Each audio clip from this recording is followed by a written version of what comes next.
कृषि, किसान कल्याण व ग्रामीण विकास मंत्री माननीय श्री शिवराज सिंह चौहान जी, इसी माटी के सपूत और झारखंड के माननीय राज्यपाल श्री संतोष कुमार गंगवार जी, कृषि और कृषि कल्याण राज्य मंत्री भारत सरकार श्री भागीरथी चौधरी जी, सचिव DARE और DG ICAR doctor Mangilal Jat ji, director cum vice chancellor ICAR एवं IVRI डॉक्टर त्रिवेणी दत्त जी, आज के इस कार्यक्रम में उपस्थित उत्तर प्रदेश सरकार में मंत्रिमंडल के मेरे सहयोगीगण, माननीय जनप्रतिनिधिगण, IVRI के यहां के सभी फैकल्टी मेंबर्स, साइंटिस्ट, सभी अभिभावकगण और मेरे सभी युवा साथियों, उपाधि धारण करने वाले, प्राप्त करने वाले सभी यहां के उपाधिधारक बहनों और भाइयों,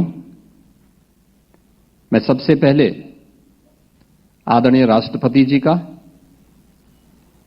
भारत के इस पौराणिक और ऐतिहासिक नगरी,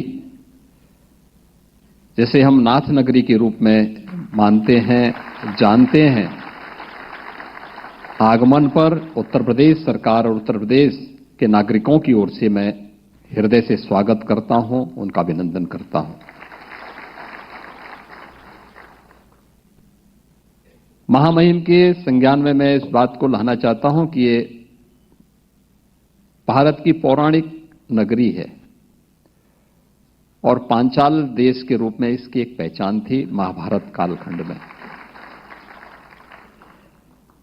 यहां पर 7 प्राचीन देवादिदेव महादेव के मंदिर हैं, जिन्हें हम नाथ कॉरिडोर के रूप में वर्तमान में विकसित कर रहे हैं, जिनमें श्री अलखनाथ मंदिर, श्री त्रिबटीनाथ मंदिर, बाबा बनखंडी नाथ मंदिर, बाबा धोपेश्वर नाथ मंदिर, श्री तपेश्वर नाथ मंदिर, श्री मणिनाथ मंदिर और श्री पशुपतिनाथ मंदिर, ये इस बरेली की पौराणिक पहचान के प्रतीक।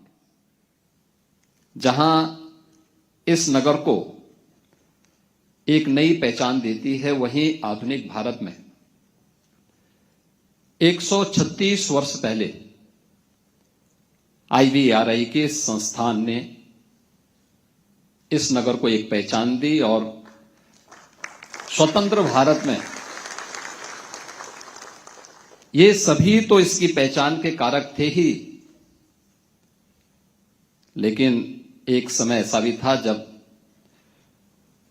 झुमके के रूप में इस बरेली की पहचान बन गई। लेकिन आज ये हम सब के लिए बहुत ही गौरवमयी क्षण है जब हम यहां पर भारत गणराज्य के आदरणीय राष्ट्रपति जी के स्वागत के साथ साथ भारत की इस वर्तमान पीढ़ी को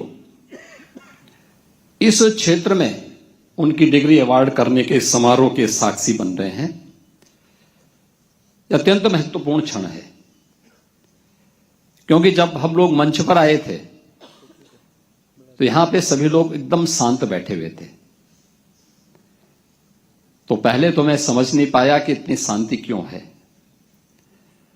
फिर मुझे लगा कि वास्तव में ये शांति होनी भी चाहिए, क्योंकि एक मूक पशु की आवाज को आपके कार्यों के माध्यम से, आपके शोध के माध्यम से एक नया जीवन मिलता है।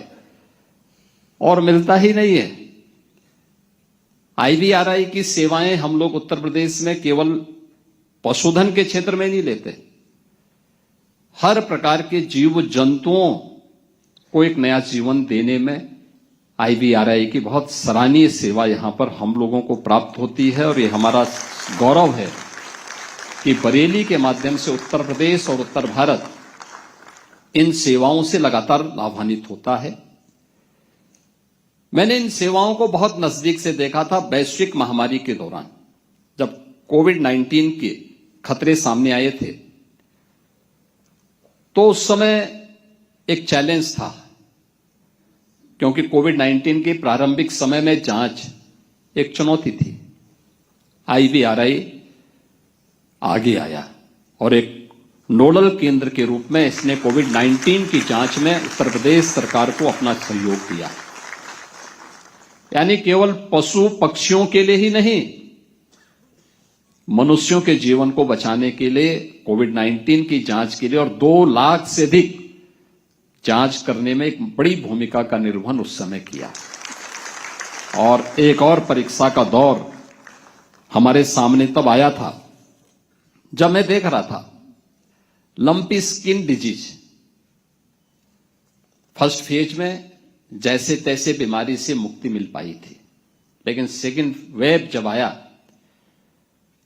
तो उत्तर प्रदेश में, ईस्टर्न यूपी में तमाम प्रकार से गोवंश इसकी चपेट में आने लग गया।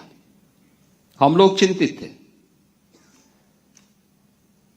उस समय मैं देख रहा था कि हमारी नौकरशाही इसकी परमिशन नहीं दे रही थी टीके की,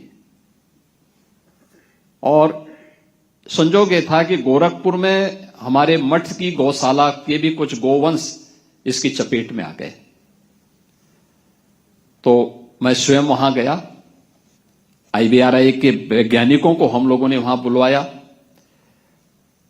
उन्होंने वहां पे कहा कि इनके लिए वैक्सीन इनको देना होगा, लेकिन वैक्सीन अभी परीक्षण के उपरांत परमिशन के लिए लंबित है और उसके बाद ही हम दे पाएंगे। खैर, ये प्रक्रिया आगे बढ़ी।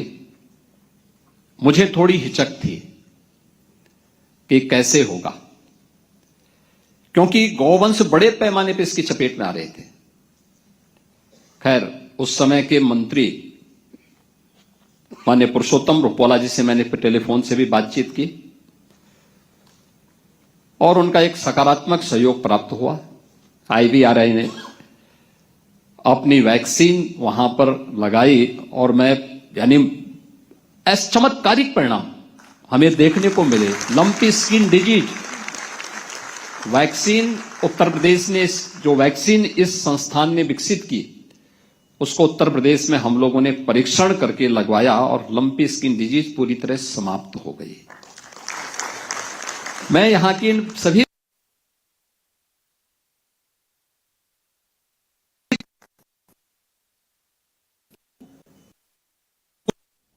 कि उन मूक पशुओं के आवाज को आपने अपने शोध के माध्यम से एक नया जीवन में परिवर्तित करके अन्नदाता किसानों के जीवन में एक परिवर्तन लाने का काम किया है।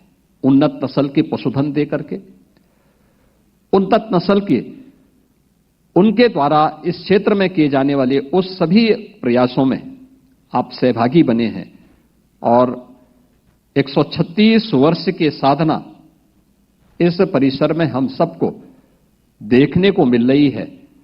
आज जब यहां पर डिग्री अवार्ड के माध्यम से आदरणीय राष्ट्रपति जी ने भारत के वेटनरी साइंसेस के फील्ड में जो हमारे वर्तमान पीढ़ी कार्य करेगी, इस पीढ़ी को एक उनकी डिग्री अवार्ड करते हुए उन्हें जीवन क्षेत्र के रूप में आगे बढ़ने के लिए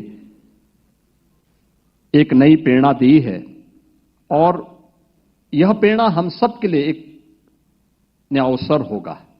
नया अवसर भी इस बात को लेकर के होगा,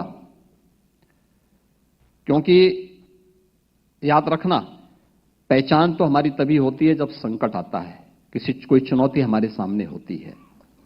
हम किस मजबूती से उस चुनौती का सामना कर पा रहे हैं, यह उस चुनौती के सामने हमारे द्वारा दिए जाने वाले परफॉर्मेंस पर निर्भर करती है। और इसके लिए श्रद्धेय अटल जी ने एक बात कही थी कि आदमी को चाहिए कि वो जूझे, परिस्थितियों से लड़े, एक स्वप्न टूटे तो दूसरा गढ़े। एक पांव धरती पर रखकर ही बावन भगवान ने आकाश पाताल को जीता था। धरती ही धारण करती है, कोई इस पर भार न बने, मिथ्या अभिमान से न तने।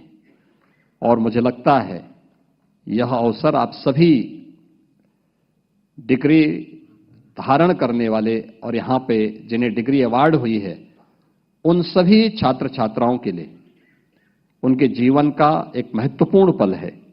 उनके भावकों का सपना साकार हो रहा है, उनके मित्रों का सपना साकार हो रहा है।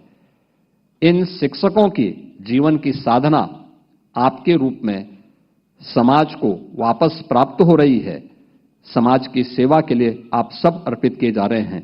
आप अपनी सेवा के माध्यम से आदरणीय प्रधानमंत्री जी के विकसित भारत की उस संकल्पना में अपना योगदान देंगे, इस विश्वास के साथ मैं आज के इस अवसर पर 11वें दीक्षांत समारोह के अवसर पर IVRI के आप सभी स्नातक, परास्नातक और PhD की डिग्री प्राप्त करने वाले सभी उपाधि धारकों को हृदय से बधाई देता हूं। आप सबके प्रति मैं अपनी मंगल में शुभकामनाएं व्यक्त करते हुए आदरणीय राष्ट्रपति जी का, आदरणीय राज्यपाल महोदय का, केंद्रीय मंत्री माननीय शिवराज सिंह चौहान जी का, माननीय संतोष गंगवार जी का, माननीय श्री भागीरथी चौधरी जी का हृदय से स्वागत और अभिनंदन करता हूं। धन्यवाद। जय हिंद।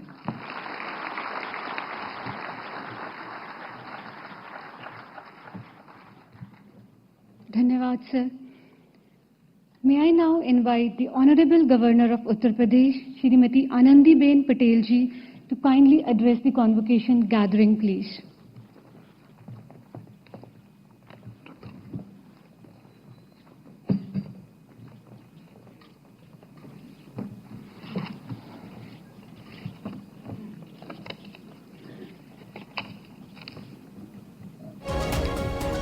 दीक्षांत समारोह की मुख्य अतिथि और भारत की माननीय राष्ट्रपति श्रीमती द्रौपदी मुर्मू जी, उत्तर प्रदेश के माननीय मुख्यमंत्री श्री योगी आदित्यनाथ जी, माननीय कृषि एवं किसान कल्याण तथा ग्रामीण विकास मंत्री भारत सरकार श्री शिवराज चौहान जी, माननीय राज्यपाल झारखंड श्री संतोष गंगवार जी, माननीय कृषि एवं किसान कल्याण राज्य मंत्री भारत सरकार श्री भागीरथ चौधरी जी, कृषि अनुसंधान एवं शिक्षा विभाग के सचिव तथा ICAR के महानिर्देशक डॉक्टर मांगीलाल जाट जी, भारतीय कृषि अनुसंधान परिषद एवं भारतीय पशु चिकित्सा अनुसंधान के निर्देशक एवं कुलपति डॉक्टर त्रिवेणी दत्त जी, भारतीय कृषि अनुसंधान परिषद एवं भारतीय पशु चिकित्सा अनुसंधान संस्थान के डीन डॉक्टर संजोत कुमार मेदिरत्ता जी, संस्थान के समस्त पूर्व निर्देशकगण, कुलपतिगण, अतिथि विशिष्ट जन एवं वैज्ञानिक भाई और बहनों, प्रिय छात्र और छात्राएं, देवी और सज्जनों, यूनिवर्सिटियों में पढ़ने वाले सभी छात्र छात्राएं अपने अपने तरीके से अपने अपने विभागों में अच्छा काम कर रहे हैं, पढ़ रहे हैं। और ये है कि भाई श्रेष्ठ काम किया हो उसको गोल्ड मेडल, अलग अलग प्रकार के मेडल मिलना चाहिए। और इसी वजह से कभी कभी मैं कहती हूं कि पहला क्रम और दूसरे क्रम में कोई खास अंतर नहीं होता है, 1-2 अंक का ही अंतर होता है। और इसी वजह से जिसको भी अवार्ड न मिला हो उसको निराश नहीं होना चाहिए, उसको भी खुशहाली होनी चाहिए मित्रों। ये सालों से परंपरा चलती आ रही है दीक्षांत समारोह की, और करना भी चाहिए।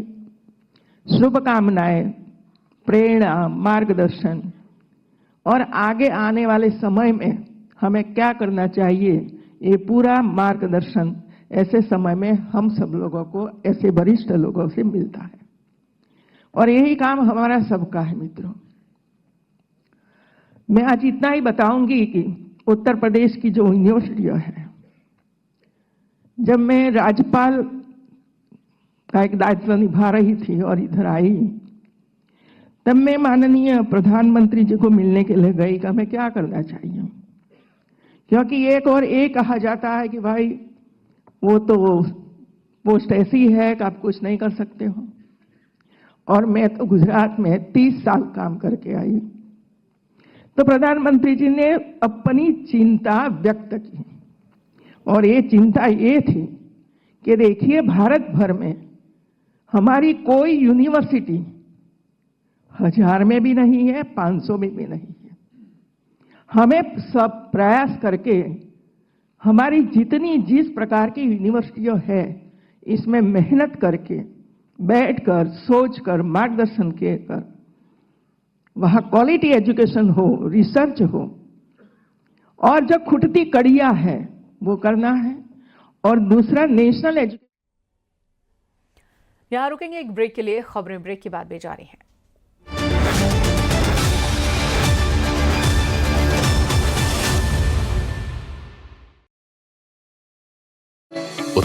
आप देख रहे हैं न्यूज़ 18 उत्तर प्रदेश उत्तराखंड।